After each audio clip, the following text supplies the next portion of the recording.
근데 너무 또 재밌는 건 뭐냐면은 수능 만점 받은 아이들이 들었던 인강과 지금 현재 전교 꼴등하는 아이가 듣는 인강이 같은 인강이라는 사실이죠. 그러니까 을 가지고 있는 아이들이 결국은 고등학교에서 최상위권을 유지할 수 있습니다.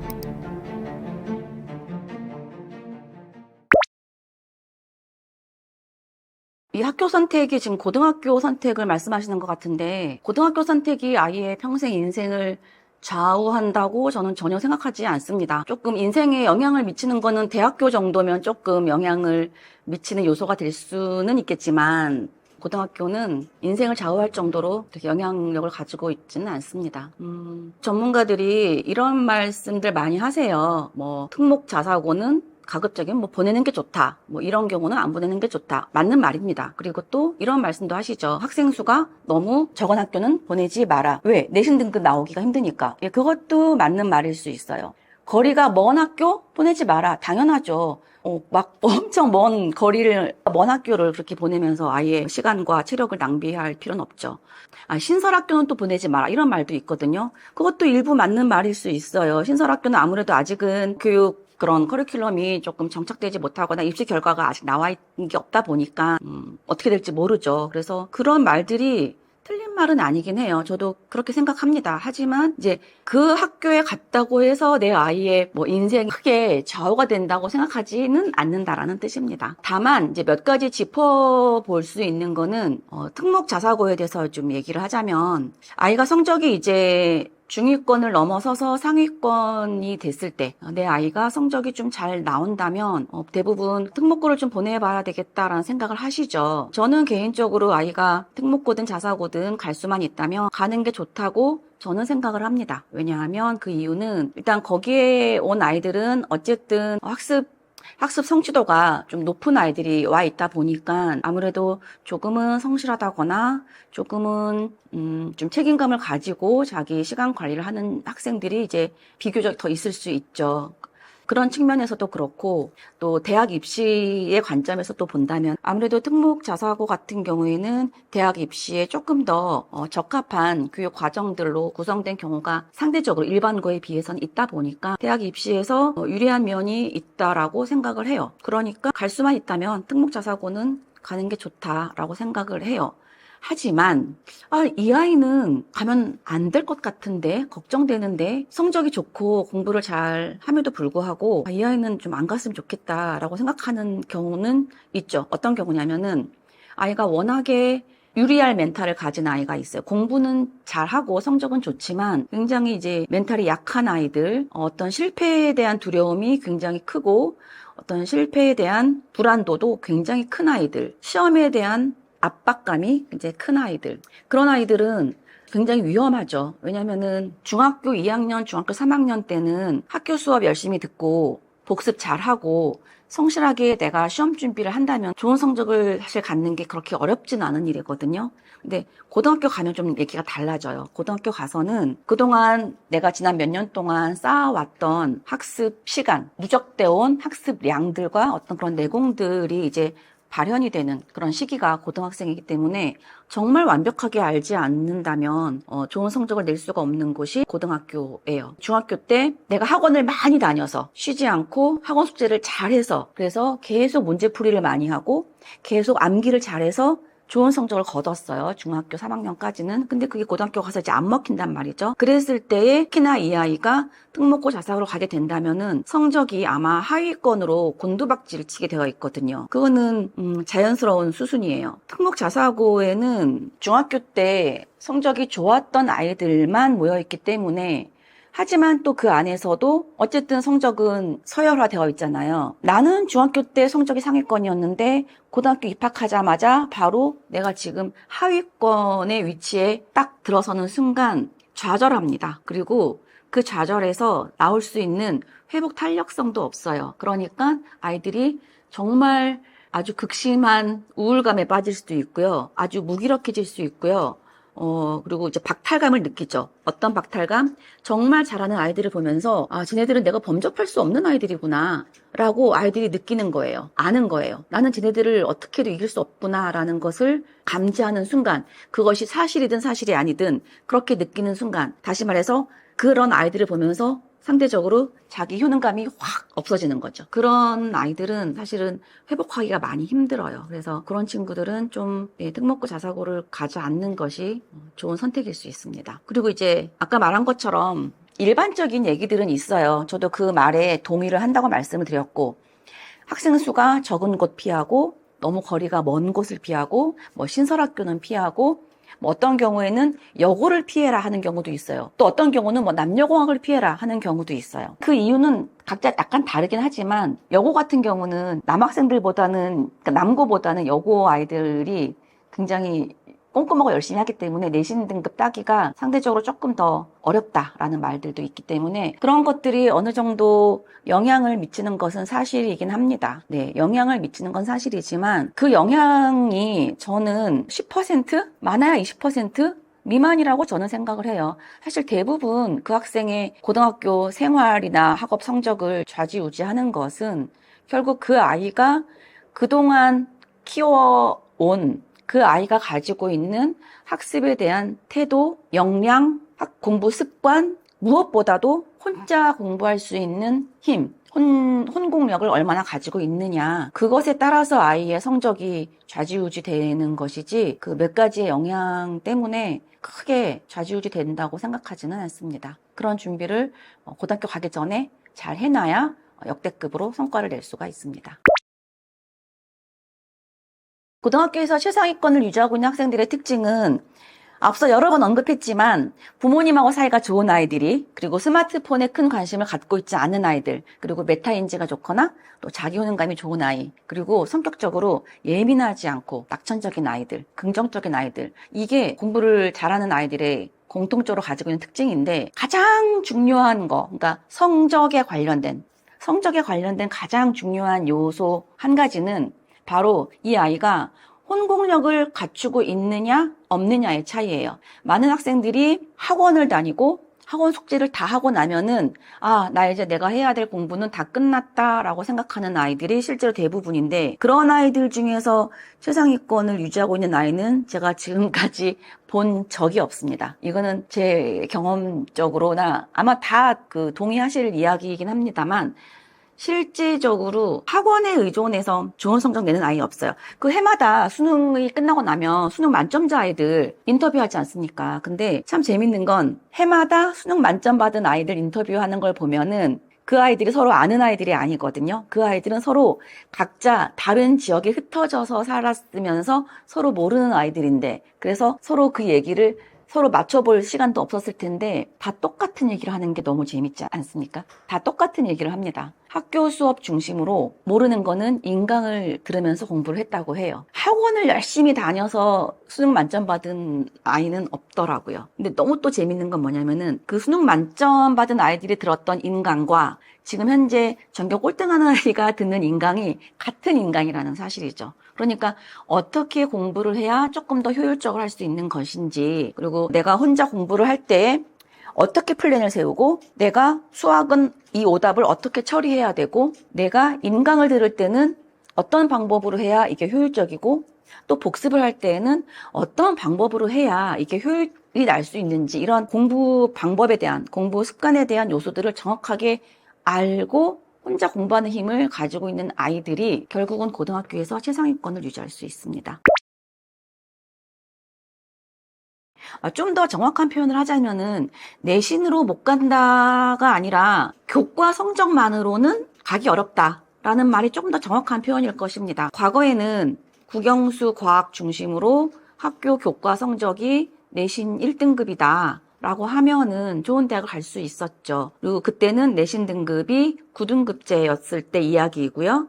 9등급제였을 때 1등급이 상위 4%를 얘기하는 것이기 때문에 상위 4%라는 성과를 낸 아이들은 명문대를 갈 수가 있었죠. 그 교과 성적으로. 그런데 이제 앞으로는 바뀐 대학 입시 정책으로 인해서 내신 등급의 변별력이 많이 약해졌고, 그 대신 교과 세특으로 많은 것들을 평가하는 상황이 되었기 때문에 지금은 그 어느 때보다도 아이들이 세특 기록을 얼마나 짜임새 있게, 얼마나 양질의 내용을 채울 수 있느냐가 굉장히 중요한 역할을 하게 되어 있습니다. 그래서 학생이 정말로 주제 탐구 보고서를 얼마나 잘 써서 집요하게 탐색해 나갔던 그 탐구 능력을 보여주느냐, 이것도 굉장히 큰 요소가 됩니다. 그리고 과거에는 우리가 보통 수시라고 하면은 그렇게 내신 등급과 생기부가 이제 주요 핵심 내용이었고, 정시 하면은 이제 수능을 잘 봐야 된다라고 생각했었죠. 이미 과거의 이야기이고요.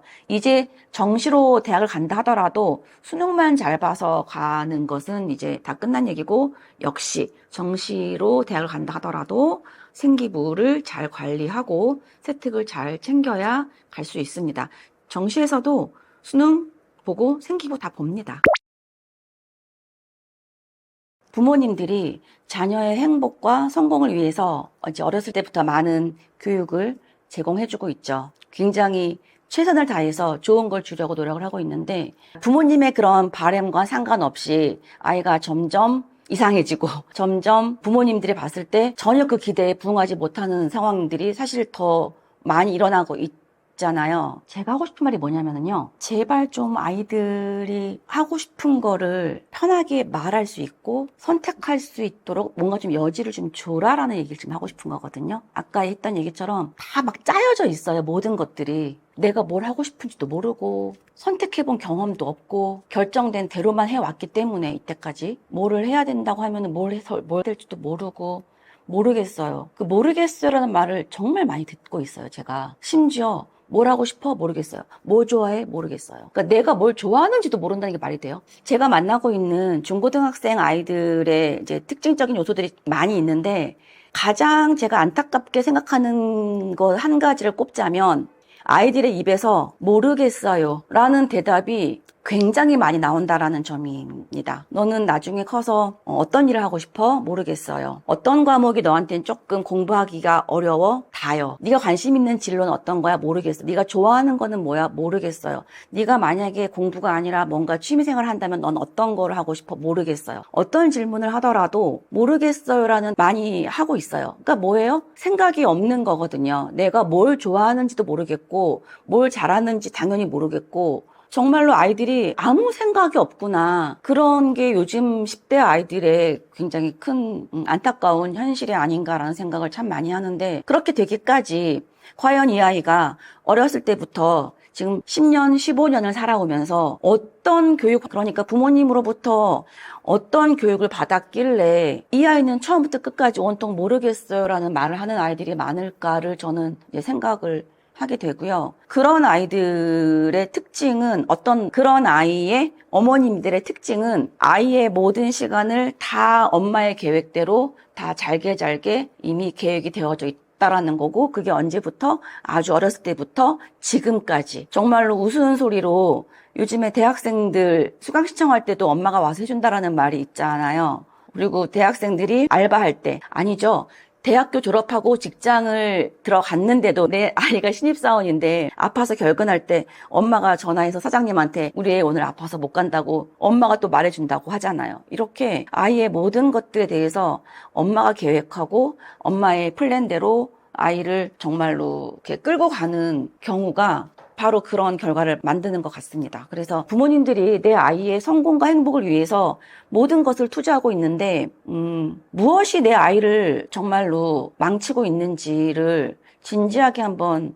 고민해보고 그것을 빨리 멈추셔야 될 거라고 생각이 들어요. 마음이야 알죠. 사랑하는 마음이죠. 부모님이 자녀를 사랑하는 마음을 알죠. 근데 방법적인 부분에서 내가 내 아이의 모든 시간을 다 관리, 감독하고 통제하고 있구나. 내 아이의 하루 24시간이 나로부터, 그러니까 엄마로부터 출발된 계획표에 의해서 지금 만들어지고 있구나를 점검해 보세요. 쉽잖아요. 그냥 다른 거 고민하지 마시고 그냥 나는 그럼 어떤 엄마이지? 나는 어떤 부모이지? 라고 깊게 성찰할 필요도 없고요. 그냥 지금 당장 해보세요. 내 아이의 하루 24시간을 다 이렇게 하나하나 시간 단위로 쪼개어 보세요. 그리고 그 한 시간 한 시간 내 아이가 어디 가서 무엇을 하고 있는지 그걸 들여다봤을 때 진짜 내 아이가 원해서 하고 있는 것이 하나라도 있는지, 대부분 엄마가 계획해서 하고 있는 건 아닌지.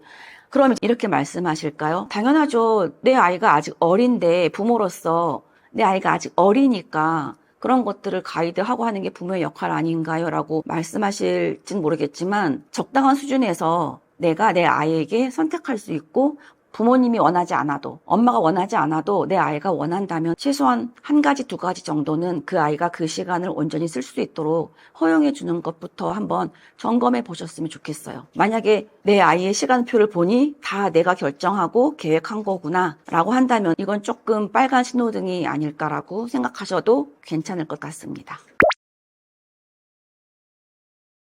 우리가 보통 똑똑한 아이 그러면은 말 잘하고 공부 잘하고 이런 아이가 똑똑한 아이라고 생각할 수도 있겠죠. 근데 사전적인 의미를 보면은 사리에 밝고 총명하다. 이제 이런 정의가 있어요. 저는 이 똑똑한 아이가 사리에 밝고 총명하다라는 그런 말을 어떻게 해석하고 싶냐면은요. 우리가 인간이고 사회적 동물이기 때문에 혼자 살고 있는 것이 아니기 때문에 인간 관계에 있어서 상호 간에 내가 나를 가치 있게 평가하는 것 플러스 다른 사람도 나를 인정하고 가치 있게 평가할 수 있다면은 이게 쟤 똑똑한 사람이야 라고 저는 표현할 수 있을 것 같아요. 그래서 인간 관계에서 대인 관계 기술도 좋아야 되겠지만 또 어떤 산업 현장에서 경제 활동을 할 때에도 내가 내 역할을 충분히 해서 충분한 경제적인 해결도 내가 충분히 할 수 있고 이런 것도 다 포함이 될 것 같아요. 근데 그런 차원에서 똑똑한 아이로 키우고 싶다면은 저는 네 가지를 강조하고 싶어요. 첫 번째가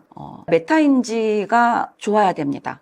메타인지라는 것은 우리가 그냥 내가 무엇을 알고 무엇을 모르는지를 구분할 수 있는 능력도 메타인지가 될 수가 있고요. 공부할 때. 그리고 나의 감정이 지금 만약에 내가 지금 짜증이 났어요. 내가 지금 어떤 것 때문에 짜증이 났는지 나를 성찰하고 파악할 수 있는 능력도 메타인지가 될 수 있어요. 그리고 내가 지금 굉장히 우울해요. 이 우울한 감정에서 내가 매몰되어 있지 않고 어떻게 해야 이것을 내가 극복할 수 있을까? 나는 내가 이렇게 기분이 우울할 때는 등산을 할 때 또는 노래를 크게 부를 때 그것이 내가 금방 회복이 될 수 있지 하고 극복할 수 있는, 해결할 수 있는 그런 나한테 맞는 방법을 찾고 해결할 수 있는 능력도 그것도 메타인지의 하나일 수 있겠죠. 나의 감정을 체크하고 확인하고 통제하고 조절할 수 있는 능력이 메타인지인데 그것은 이 세상 모든 일을 할 때 있어서 가장 기본적인 능력이라고 생각이 들고요. 어떤 일을 하든지 메타인지가 되어 있지 않으면 그 분야에서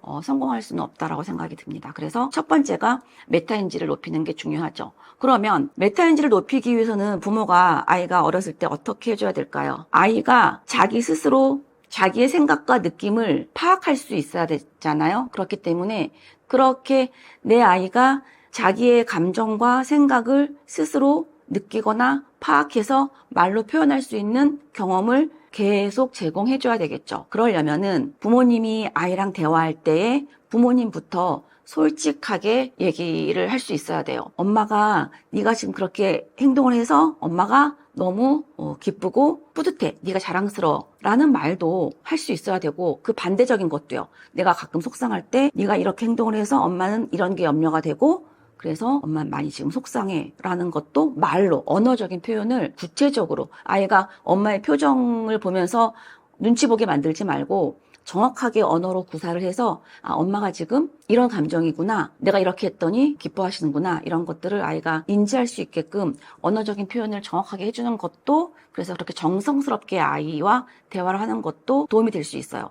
엄마의 감정을 솔직하게 얘기하는 것에서 출발하지만 실제로는 아이가 아이의 감정을 솔직하고 편안하게 얘기할 수 있도록 또 자리를 마련해주고 환경을 마련해주는 것도 메타인지를 높일 수 있는 어렸을 때부터 환경을 만들어줄 수 있는 요소이기도 해요. 그래서 아이가 여러 가지 감정을 느낄 수 있잖아요. 슬프거나 기쁘거나 화가 나거나 여러 가지 감정을 느낄 때 아이가 어떤 감정을 표현했을 때 아니야 그거는 너 속상할 일이 아니야. 아니지 넌 그게 왜 화가 나. 그게 아니지 네가 잘못한 거지. 너는 이게 기분이 좋아? 야, 이 기분이 이렇게 아이의 어떤 감정에 대해서 부정하지 말고 왜 그 아이가 그런 감정을 느끼는지 충분히 수용해주고 그것도 언어적으로 아이랑 서로 언어적인 대화를 교감할 수 있는 것부터가 아이의 메타인지를 높일 수 있는 좋은 방법이에요. 메타인지가 높다라는 거는 결국은 내가 나의 정체성을, 나를 자기 관리할 수 있는, 나를 컨트롤할 수 있는 그런 바탕이 마련되었다라는 이야기입니다. 그게 첫 번째고요. 두 번째가 똑똑한 아이로 키우고 싶으면은 두 번째, 자기 효능감을 높여줘야 돼요. 이제 뭐 자신감 있는 아이로 키워야 된다, 자존감 있는 아이로 키워야 된다, 뭐 이런 말을 많이 들어보셨을 텐데 같은 맥락으로 보셔도 괜찮죠. 근데 자기 효능감이라고 한다는 것은, 자기 효능감이란 내가 어떠한 과제를 수행하려고 할 때 이것을 내가 할 수 있다라고 스스로 믿는 신념을 말하거든요. 스스로 믿는 신념. 그러니까 내가 지금은 부족하고 지금은 서툴지만 내가 이것을 매일 꾸준히 연습하면 잘할 수 있게 될 거라는 가까운 미래에 자기 확신을 갖는 거거든요. 반대로 자기 효능감을 갖지 못한다라는 것은 내가 이걸 뭐 해서 되겠어? 난 어차피 안 될걸? 나는 원래 이건 못해 라고 그런 신념이 스스로 없는 거잖아요. 자기 효능감이 없다라는 건. 자기 효능감이 없는데 어떤 일을 제대로 시작할 수 있겠으며 어떤 일을 제대로 끝까지 성공적으로 마무리할 수가 있겠어요. 자기 효능감이 없으면 아무것도 시작할 수도 없고 성공적으로 마무리할 수도 없죠. 그래서 자기 효능감을 높이는 게 굉장히 중요한데, 그렇다면 자기 효능감을 높일 수 있는 방법, 그리고 자기 효능감을 떨어뜨릴 수 있는 방법, 두 가지는 간단합니다. 자기 효능감을 높이려면은 아이가 어렸을 때부터 매일매일 반복된 아주 작고 사소한 성공 경험을 하게 해주는 거예요. 매일 반복된 작고 사소한 성공 경험이요. 반대로 자기 효능감을 떨어뜨릴 수 있는 좋은 방법은 매일매일 반복된 작고 사소한 실패 경험이요. 거창한 거를 생각할 거 없어요. 매일매일이 중요하고요. 부모님이 내 자녀를 정말 똑똑한 아이를 키우고 싶다라고 한다면 매일 작고 사소한 성공적인 경험을 갖게 해주는 거죠. 아, 그러면 매일매일 칭찬을 해주면 되겠구나 라고 생각하시죠. 맞는 말이긴 해요. 하지만 칭찬은 정말 중요하죠. 칭찬으로 그 아이로 하여금 성공 경험을 느끼게 해주는 것 너무 중요한데, 조심해야 될 거는 근거 없는 칭찬, 오히려 독이 될 수 있고요. 아이가 수용하기 어려운 칭찬, 아이가 생각했을 때는 이거 정말 아닌데, 내가 잘못했는데 구체적인 설명도 없이 그냥 잘했네 하는 막연한 칭찬, 구체적이지 않은 그런 칭찬도 그렇게 도움이 되는 칭찬은 아니에요. 그래서 칭찬을 잘하기 위해서는 이제 두 가지가 필수적인데, 칭찬을 할 때는 구체적으로 칭찬해야 된다라는 거, 근거 없이 막연한 것이 아니라 두 번째, 진심으로 해야 된다라는 거. 아이들이 아주 어렸을 때요, 5살 그 미만일 때는 잘했네 하고 칭찬해 주면은 잘한 줄 알아요. 근데 아이가 한 6세쯤 지나면서부터는 아이들도 감각이 발달하기 때문에 엄마의 진심인지 아닌지 정도는 아이들이 바로 파악할 수 있거든요. 진심이 아닌데 그냥 억지로 칭찬이 중요하다고 하니까 사실 엄마는 마음속으로 실망했는데 실망한 마음을 숨기고 잘했네 라고 하는 그 거짓된 칭찬은 아이들이 금방 알아차립니다. 그래서 진심으로 칭찬해 주는 거 굉장히 중요하고, 진심으로 칭찬하려면 어떻게 해야 되겠어요? 정말로 내 아이가 이렇게 한 것이 진심으로 기뻐야 돼요. 그것이 진심으로 기뻐야 되려면 어떻게 해야 되겠어요? 내 아이에 대해서 과도한 기대와 과도한 욕심을 엄마가 조절하는 것도 엄마의 해야 할 일이라고 할 수 있습니다. 그래야지만 내 아이에 대해서 과도한 욕심과 기대가 있을 때에는 절대로 진심으로 칭찬하기가 어렵거든요. 그래서 그 칭찬할 땐 그 두 가지를 명심해 줬으면 좋겠습니다. 그리고 똑똑한 아이로 키우기 위한 세 번째 방법은 다양한 경험을 제공해 줘야 돼요. 아이가 경험을 해야 알고, 경험을 해야 시행착오도 할 수 있잖아요. 그렇기 때문에 어린 아이에 할 수 있는 경험이라고 한다는 건 직접적인 경험과 간접적인 경험이 있겠죠? 직접적인 경험은 많은 다양한 자연을 보면서 뭐 여행을 가거나 어떤 다양한 활동을 하거나 이런 것들이 직접적인 다양한 경험이 될 수 있겠고, 간접적인 경험은 책이죠. 책을 통해서 내가 경험하지 못했던, 내가 상상하지 못했던 굉장히 다양한 것들을 접할 때 아이들은 이제 간접적인, 직접적인 경험을 통해서 세상을 배워나가는 거죠. 그래야 똑똑한 아이로 키워질 수 있을 겁니다. 마지막으로 네 번째는 슬픈 얘기인데, 미디어 중독에 아이를 보호해야 돼요. 이거는 정말 굉장히 어려운 숙제죠. 지금 시대를 살아가고 있는 많은 사람들이 갖고 있는 정말 숙제인데, 중고등학생들은 어쨌든 지금 이제 공부를 하고 있잖아요.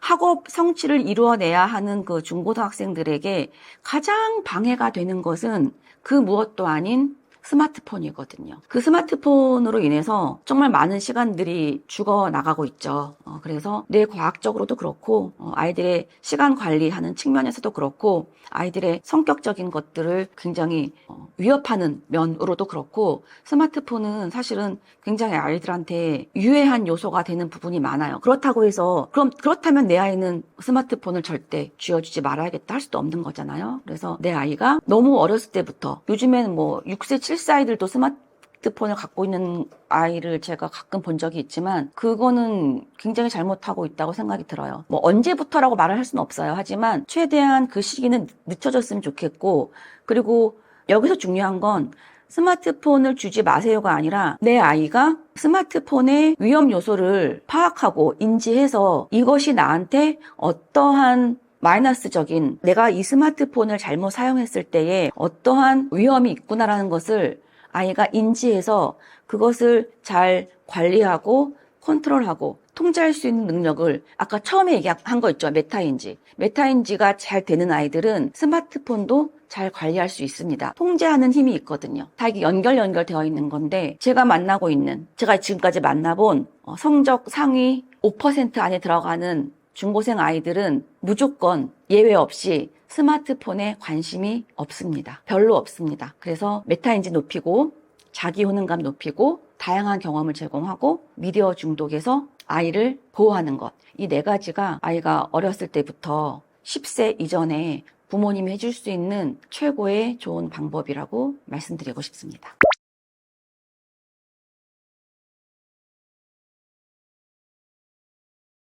아이의 학습 의욕을 끌어당기는 방법. 정말 솔직하게 말씀을 드려도 되는 거죠. 제가 중학생, 고등학생 아이들을 계속 만나면서 내린 결론은 고등학교 입학하기 전까지, 그러니까 중학교 졸업하기 전까지 이 아이가 학습 의욕이 유지되어 있거나 공부하는 습관이 만들어져 있다면 지금 조금 성적이 낮아도 고등학교 때 성적을 쫙 올릴 수 있는 여지가 가능성이 많이 있는데 중3 졸업하고 고등학교 1학년인데 만났는데 얘는 학습 의욕도 없고 무기력하고 공부 습관도 전혀 안 만들어져 있고 사실 그렇다고 한다면은 어렵다고 생각해요. 제가 5년 전쯤에 이 학습 코칭이라는 것을 본격적으로 열심히 시작했을 때 저의 목표는 뭐였냐면요. 학습 무기력에 빠진 아이들을 내가 구원하리라. 그래서 제가 그때 저희 연구소 홍보를 할 때 어떤 카피를 썼냐면요. 학습 무기력에 빠진 아이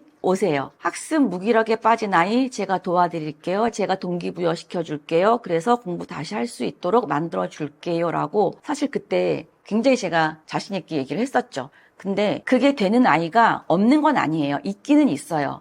100명에 한두 명 있을까 말까 할 정도로 굉장히 극히 드문 케이스고요. 대부분의 아이들은 정말 90%, 95% 이상의 아이들은 안 되더라고요. 제가 그래서 정말 좌절하고 왜 안 되지? 정말 별의 별짓을 다 해봤어요. 새벽까지 붙잡아 앉아서 하기도 하고 어떤 아이는 그 아이가 가고 싶다고 하는 그 대학교를 제가 주말에 그 아이를 데리고 그 대학교 탐방을 가기도 하고 때로는 그 아이가 원하는 값비싼 선물을 내가 내 돈 주고 사서 돈을 써보기도 하고 정말 여러 가지 방법을 다 써봤지만 학습적으로 무기력에 이미 빠져있는 아이들을 건져내는 게 고등학생이 된 이후에는 정말 쉽지가 않구나 라는 생각이 들었어요. 그래서 사실은 늦어도 중학교 졸업하기 전까지는 아이들이 학습 동기가 꺼지지 않고 이제 있어줘야 돼요. 근데 우리가 이제 이런 말을 쉽게 할 수 있죠. 저도 그런 말 많이 했지만 공부를 열심히 하게 만들려면 학습 의욕, 학습 동기를 주려면 얘가 목표가 없어서 그래요. 목표가 생기면 이제 동기가 있으니까 이제 열심히 하겠죠. 라는 말을 우리가 쉽게 할 수는 있죠. 근데 문제는 그 목표가 안 생겨진다니까요. 뭐 하고 싶니? 라고 물어봤을 때 하고 싶은 게 없다니까요. 그러니까 거기서부터 아무것도 의욕이 없는 아이들은 사실 그 정도까지 하고 싶은 것도 없고 대학을 가야 되는지 말아야 되는지도 모르겠고 이 정도로 아무것도 하고 싶지가 않은 정도로 아무것도 원하는 것도 없다라고 말할 정도로 간 상황이라고 한다면은 사실은 그때는 부모님의 손을 완전히 떠난 거죠. 그리고 학교 선생님, 학원 선생님, 뭐 저 같은 사람 손을 조금 떠나는 상황이에요. 그래서 조금 클리닉적으로, 치료적으로 접근할 필요가 있다고 저는 생각이 들고요. 거기까지 가지 말아야죠. 그러니까 그 정도로 심각해지는 상황까지는 가지 않도록 만들어야 되지 않겠어요? 그래서 학습 의욕이 애초부터 사라지지 않게 만들려면 원론적으로 아이 마음속에 호기심이라는 불씨가 꺼지면 안 돼요. 이 호기심이라는 불씨가 꺼지는 순간 이제 캄캄해지는 거죠. 왜? 불씨가 없으니까. 아무것도 안 보이는 거예요. 아무것도 안 보이니까 아무 의욕도 없고 하고 싶은 것도 없고 좋아하는 것도 없는 거죠. 그래서 최소한 그 아이의 내면에, 아이의 영혼 속에서 호기심의 불씨가 꺼지면 안 된다. 이제 그 말씀을 드리고 싶고, 그러면 우리 아이의 호기심의 그 불씨를 꺼뜨리지 않으려면, 그래서 그 의욕이라는 것이 그렇게 상실되지 않게 만들려면, 뭔가 하고 싶은 욕구가 존재할 수 있도록 만들려면 어떻게 해야 될까? 제가 정리한 3가지는 그렇습니다. 통제하지 마세요. 어렸을 때부터. 비난하지 마세요. 어렸을 때부터. 평가하지 마세요. 어렸을 때부터. 그 3가지예요. 그 3가지를 조금만 이제 부연 설명을 드리자면은, 무조건 통제하지 마라, 비난하지 마라, 평가하지 말라는 것이 아니라 전제가 있겠죠. 아이가 위험한 행동을 할 때는 통제하셔야죠. 남한테 피해 주는 행동을 할 때는 통제하셔야죠. 그쵸? 오히려 요즘에는 부모 교육 서적을 읽은 젊은 엄마들이 조각 지식을 가지고 잘못 적용을 해서 내 아이의 길을 꺾으면 안 되니까 통제하지 말으라고 했으니까 그래, 통제하지 말자. 모든 걸 다 허용하고 수용해주는 또 잘못된 자녀 교육을 하는 젊은 엄마들이 가끔 계시죠. 그러니까 위험한 행동을 하거나 남한테 피해를 주는 행동을 하거나 아주 무례한 행동을 하거나 이럴 때에도 다 그냥 그러면 안 돼요. 물건 던지지 않아요. 이런 화법을 쓰잖아요. 예, 그거 잘못된 거죠. 그래서 위험한 행동을 할 때는 강하게 통제를 하는 게 맞지만 위험하지 않을 때는 가급적이면 통제하지 마시고 이렇게 큰 테두리 안에서 마음껏 놀 수 있도록 울타리만 제공해 주는 거 중요하고요. 2번째, 비난하지 마세요. 아까 말씀드린 대로 무례하고 아주 이기적이고 하지 말아야 될 어떤 사회의 규범을 어기는 반사회적 행동을 할 것 같은 그런 행동을 할 때에만 잘못했어, 너 그거 나쁜 행동이야 라고 비난하고 꾸짖어야 됩니다. 분명히 말해줘야 돼요. 잘못된 행동이라고. 그런데 그게 아니라 일관적이지 않게 부모의 감정에 의해서 비난하는 경우도 사실 있잖아요. 그러니까 그렇게 부모님의 감정에 따라서 상황에 따라서 일관성 없이 너 왜 이렇게 해? 라고 비난하는 것은 이제 조심하셔야 되는 거고요. 3번째로 평가하지 말라고 했는데 그 평가를 하지 말라는 뜻은 결과 중심으로 평가하지 말라는 뜻이에요. 과정 중에서는 평가를 해주시는 게 좋아요. 어떤 평가요? 비난이 아니라 칭찬의 평가요. 네가 이렇게 땀을 뻘뻘 흘리면서 힘들 텐데도 포기하지 않고 끝까지 하고 있는 모습 보니까 넌 정말 끝까지 해내는 그런 집념이 넌 있는 애구나 라고 긍정적으로 피드백을 주면서 평가하면 좋죠. 과정에 대한 긍정적인 모습을 평가를 하는 건 좋지만 과정과 상관없이 뭐야 열심히 했는데 50점이야? 이런 결과에 대한 평가는 아이의 의욕이나 호기심을 꺾을 수 있죠. 그래서 그 3가지 수칙, 위험하지 않다면 통제하지 마세요. 잘못된 행동이 아니라면은 비난하지 마세요. 그리고 결과가 아니라 과정 중심으로 평가해 주세요. 요건을 잘 지켜주신다면은 아이들이 호기심이 살아있을 겁니다. 10대가 되어서도. 그리고 그 아이의 호기심이 꺼지지 않고 살아있다면, 그리고 꺼지지 않은 그 호기심의 불씨가 마음속에 살아만 있다면 고등학생이 되었을 때 조금만 건드려줘도, 조금만 이렇게 바람을 불어 넣어주고 조금만 기름을 넣어줘도 그 불씨는 크게 살아날 거예요. 호기심은 인간이 가지고 있는 본능이기 때문에 쉽게 꺼지지 않습니다. 근데 그 호기심을 꺾는 것은 어렸을 때 부모님이 주는 환경에 의해서 자칫 그렇게 될 수도 있습니다. 인성이 바른 아이들은 부모님들이 특징이 있죠. 우리 흔하게 그런 말 하잖아요. 그 엄마의 그 딸이다. 그 아빠의 그 아들이다. 이런 말 하는데 아주 100번 맞는 말입니다. 인성을 우리가 교과서로 인성교육을 하는 것이 아니고 언어로 인성교육을 하는 것이 아니고 결국은 그런 것들은 아주 극히 보조적인 수단일 뿐인 거고 실제로 그 아이의 가치관이나 인성을 결정짓는 것은 그 아이가 어린 아기 때부터 보고 자란 부모님의 모습이거든요. 근데 그 부모님의 모습이 부모님이 노력해서 보여줄 수 있는 모습이 아니잖아요. 뭐 잠깐 하루 정도는 의도적인 노력으로 내 아이에게 좋은 모습을 보여줄 수 있겠지만 그거는 그 부모님조차도 어렸을 때부터 만들어져 온 인성이시기 때문에 그것은 늘상 아이들한테 노출되어져 있는 모습이죠. 그래서 항상 이렇게 운전을 하고 가다가 누가 확 끼어들었을 때 나도 모르게 하는 그런 언행이 나올 수 있죠. 뭐 클락션을 막 빵 울린다거나 이렇게 하면서 욕이 나온다거나, 뒤에서 그 아이가 그것을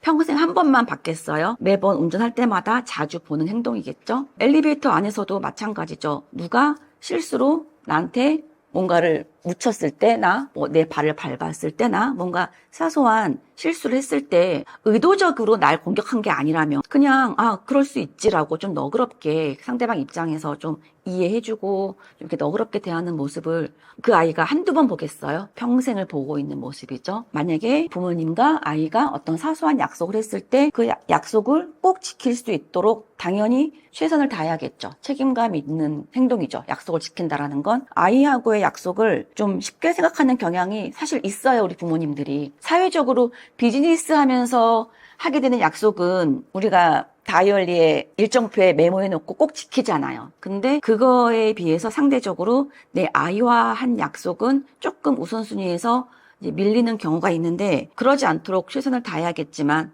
혹여라도 그 약속을 지키지 못하게 되었을 때는 진짜 진심으로 사유를 얘기하면서 이해를 구하면서 또 진심으로 사과하는 모습을 보여주는 것도 필요하고, 너무 수십 가지 아니 수백 가지의 그런 상황들이 있을 거예요. 매일매일 아마 보여지는 모습일 겁니다. 그래서 부모님들이 보여지는 그런 인성에 대한 모습들이 내 아이의 인성을 만드는 거지, 내가 스스로 생각했을 때 내 인생 별로고 사람들이 생각하는 나의 인성이 그렇게 높이 평가되지 않는데 어떻게 내가 내 자녀에게 그런 모습을 매일 보여줄 수 있겠어요. 하지만 우리는 엄마니까, 우리는 아빠니까, 우리는 부모이기 때문에 의도적인 노력은 할 수 있는 최대한 해야겠죠. 그런 의도적인 노력도, 그 의도적인 노력은 바로 내가 더 좋은 사람으로, 이미 다 큰 성인이지만 내가 내 자녀를 위해서라도 내가 정말 좋은 인성을 더 갖추도록 노력해야겠다라는 마음을 갖고 실제로 그렇게 노력하는 것도 부모의 책임이라고 생각합니다. 아이들이 평상시 하는 말을 들어보면 평소에 엄마 아빠가 어떻구나라는 게 그냥 바로 드러나기 마련인데, 예전에 아주 오래전에 학원 버스에서 제가 봤던 게, 그 학원 버스가 이렇게 후진을 하고 있었어요. 후진을 하고 있는데 뒷차가 빵 하고 울린 거예요. 그때 그 차에 타고 있던 남자아이가 6살쯤 된 남자아이였는데 뒤에서 빵 하고 울리니까 바로 즉각적으로 저 싸가지가 하는 거예요. 그래가지고 그 모습을 보고 항상 아빠한테, 그쵸? 아빠한테 봤던 모습이구나. 우리는 부모 역할을 처음 해보는 거고, 정말 내 아이에게 이 세상에서 가장 내가 사랑하고 소중하게 생각하는 내 자녀에게 가장 좋은 걸 주고 싶고 정말 내 자녀의 행복을 너무 바라잖아요. 근데 제가 이런 말 되게 많이 해요. 아이를 엄마의 마음으로 키우지 말고 이모의 마음으로 키우자, 이런 말 많이 하는데, 조금만 한 걸음만 뒤로 물러서서 조금 먼 미래를 바라본다거나 조금은 생각을 좀 확장해서 본다면은, 지금 당장 내 자녀가 어디 수학학원을 가야 되지? 어디 좋은 영어 학원을 가야 되지? 이번에 몇 등급을 꼭 받아야 되는데, 이제 그게 너무 이렇게 포커싱이 되어 있을 수 있잖아요. 근데 그 마음을 이해는 합니다만 정말 멀리 바라보는 마음을 자꾸만 가지려고 노력을 했으면 좋겠고, 내 아이의 그릇이 1리터짜리인지, 학습에 대해서 말하는 건데요. 내 아이의 학습 능력, 학습에 대한 그릇이 1리터짜리인지 혹은 5리터짜리인지 혹은 10리터짜리인지를 조금 빨리 파악을 해서 그 그릇의 크기에 맞는 양을 찰랑찰랑 부모님이 부어주셨으면 좋겠어요. 그게 참 어려운 일이에요. 참 어려운 일이기 때문에 더 신중하고 더 마음을 써서 노력해야 될 부모님의 역할이라고 생각이 됩니다. 내 아이의 학습 그릇을 점검하지 못했을 때 불행이 시작이 될 수 있거든요. 그래서 내 아이가 할 수 있는 학습 능력이 어느 정도인지 파악해서 딱 그만큼만 엄마 아빠가 도와줄 수 있고, 좀 과하다 싶다면은 멈출 수 있고, 그리고 만약에 공부가 아니라, 그러니까 국영수가 아니라 다른 방향으로 만약에 가야 된다라고 한다면은 그것도 빨리 캐치해서 그 아이를 정말 응원해 줄 수 있는 그런 마음그릇이 우리 모두 부모님들의 마음에 있었으면 모두가 행복할 수 있을 것 같습니다.